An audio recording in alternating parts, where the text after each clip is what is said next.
Hey guys, welcome back to my channel. Sorry it's been so long, but as you can see with this little one growing so fast, my time has been spent with her. So, her name, my name is Lily Grace. Hey, say hi.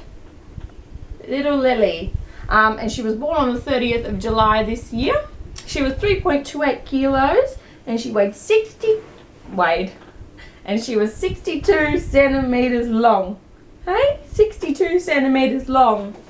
Guys, and welcome back to my channel. Today I've got with me Lily. My little girl who was born on the 30th of July this year.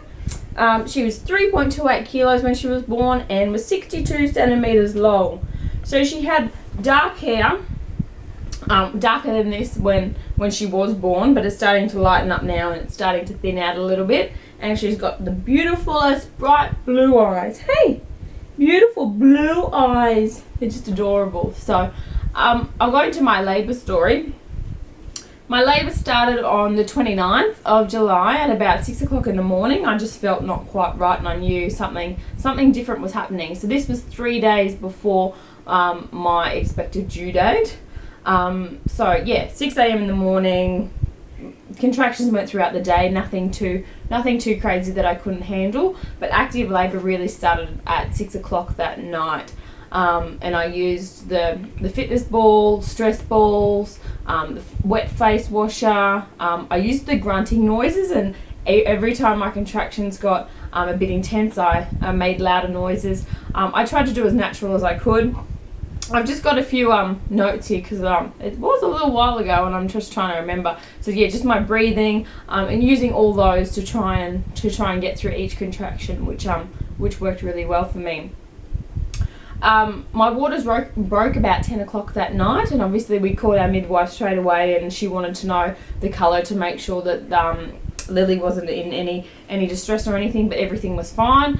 She wanted us to go in anyway, so she said meet us at the hospital at 11ish. So by the time we got organised anyway, it took us ages to get there with me working through my contractions and just cleaning up after my waters had broken and did all that stuff. We got to the hospital at probably about 10 past 11. And she took us into the birth centre room there, and she did an internal examination on me and realised that I was 9 centimetres dilated and ready to push. And I knew that because I could feel my body going, and it's just like a natural something that comes over you, like you need to push this baby out, which was crazy. The hospital like that, I was asking for pain relief. I was in a lot of pain, and I needed some help. And she goes, well, like, you can get this baby out in an hour, you can push the baby out in an hour, or you can wait for the anaesthetic, and that will take that long. So I continued, and an hour later Lily was born. An hour later of pushing, Lily was born, which was great. I couldn't ask for a better birth and experience. I thought I was going to get to the hospital, they're going to be like, you're 5 centimetres dilated and you've got another 5 to go, but I was very fortunate to have quite a smooth labour. So I did get the needle to help my placenta come out because I had low iron levels throughout my whole pregnancy, and they were just concerned of making sure I didn't lose too much blood, so that helped with that. I did have a small tear, so I had a few stitches to help me recover, and that was quite painful, but compared to what you've just been through, it is all right. So, and when she was born, every time I did try and breastfeed her, I had those after contractions that you get, like you're going through labour again, and it was like, oh my goodness, that's crazy. And then after every breastfeed as well, I had the big gushes.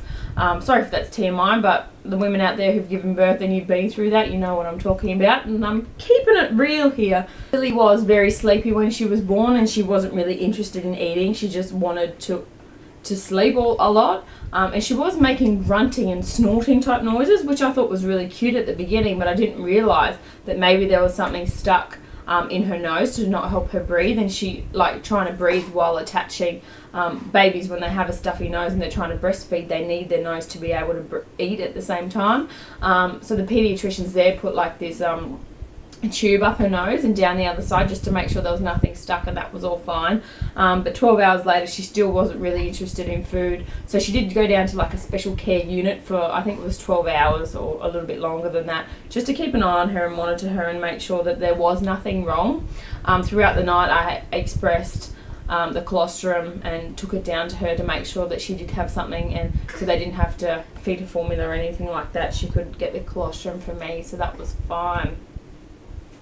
Everyone talks about the second day in hospital. How was your second day, or before you went in there, and how crazy it was. Now I totally get why. With your boobs being engorged from all the milk, and your baby not sleeping throughout the night because they're going through that growth period and all they want to do is eat and they're adjusting to life. And Lily has been very unsettled since she was born. She cries a lot, is very irritable a lot of the time, and just needs to be held and comforted a lot, which is fine.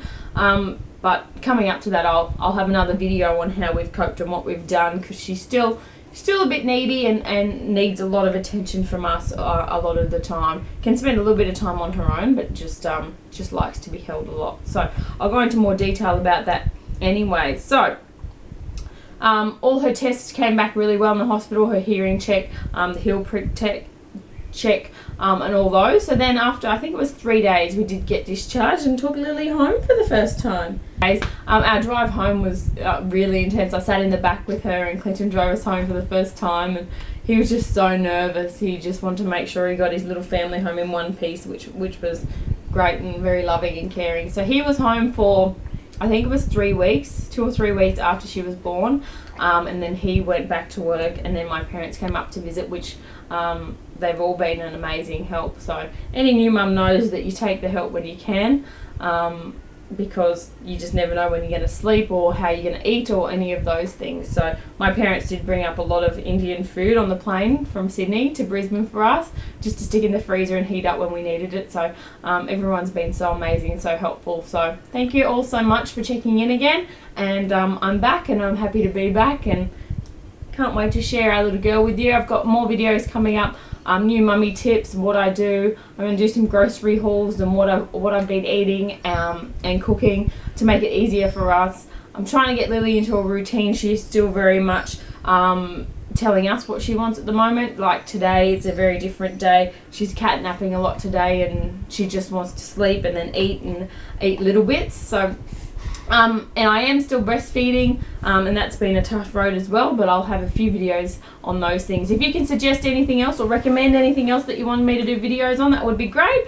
And yeah, share this channel, show me your birth stories and how you guys went with yours. But yeah, birth was good, and the first month or so was quite a challenging time, and it's still challenging, but very rewarding at the same time. And we love our little girl. We love our little Lily. Hey? Say hi in my cute little dress. Wow. Say wow, wow, wow. You gonna give him a smile? Give him a smile. There's your ba. There's your ba, ba, ba, ba.